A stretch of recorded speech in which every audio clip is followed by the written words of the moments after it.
podcast with Nathan. Today we will be discussing the ongoing wolf reintroduction in Colorado. Now, over thousands of years, humans and wolves have coexisted with each other. Although over the last century, many wolves have been eradicated from the lower 48 states. So, just kind of who I am. My name's Chase. I've grown up on farms and ranches my entire life. I've been to Colorado. It's a beautiful place. Nate, just to kick things off, why exactly should wolves be reintroduced? So, Chase, there's a couple reasons. The first being they were put on the endangered species list in 1974, and that in itself is a reason for reintroduction, just to help that species come back from near extinction. The main reason, though, is to help mitigate overgrazing of deer and elk. They have overgrazed many endangered plant species, and which in turn hurts many other smaller animals in the environment. That makes sense. So, just because I know they're going to be out there, what are some of the conflicts that the general public has about the wolves being brought back?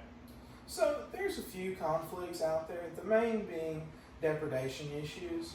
And so, wolves have killed quite a few livestock animals since their reintroduction, and that has upset many ranchers, and rightfully so. It is their livelihood after all. Yeah, I know here in Alabama, growing up on ranches and farms, coyotes, which is kind of like Alabama's wolves, we've had to deal with that a ton with the coyotes getting after our cattle and stuff.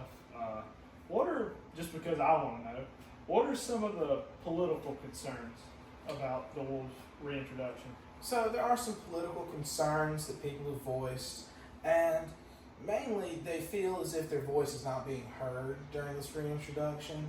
And that's due to there being such a thin split between people, as far as some people want the reintroduction, some people don't. And many of them on both sides feel that their voice isn't heard from the government. I completely understand that, being a rancher about the state, not, feeling like they don't want to hear what I have to say. But you saying, that kind of sparks the question to me. Since the state's actually the one that's bringing them in, what is the state doing to help deal with the issues that the wolves are causing for the ranchers? So, Colorado Parks and Wildlife has issued many solutions for the ranchers and other people.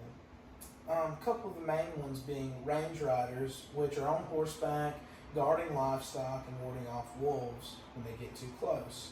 Others include site assessments and non-lethal deterrents.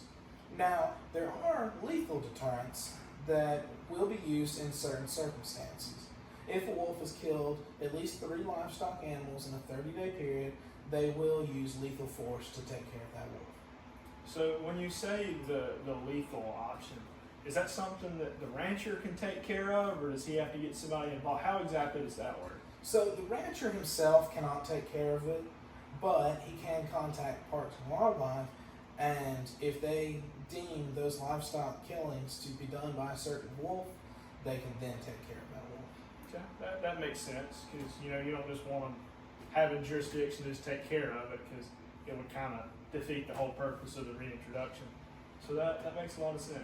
Now, something else that they have issued to help ranchers is financial compensation. If a rancher can prove that a wolf killed one of his livestock animals, he can submit a claim to Colorado Parks and Wildlife, and they will compensate him up to a certain amount.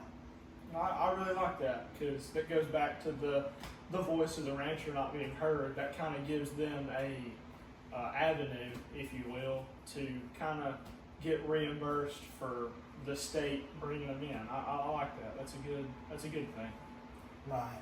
As outdoor enthusiasts, we have to appreciate the effort that Colorado Parks and Wildlife is putting into this program.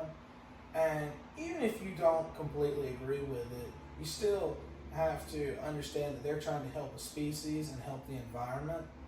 And there's multiple ways you can help, whether it's simply donating to the cause, which is greatly appreciated and will definitely help them. You also need to voice your opinion on the matter, because that's how any democracy is done, is with the people's opinion. And the people have a right to voice their opinion because the wolves are going in their backyard. That's really truthful about, everybody has a voice that needs to be heard. And the thing about them going in their backyard, that's a pretty good analogy because I'm sure, as it takes off, they're going to hopefully be everywhere like they should be. So that's really good. I like that. Right. Well, thank you, Chase, for joining me today. It was a pleasure being here. We'll see y'all next time.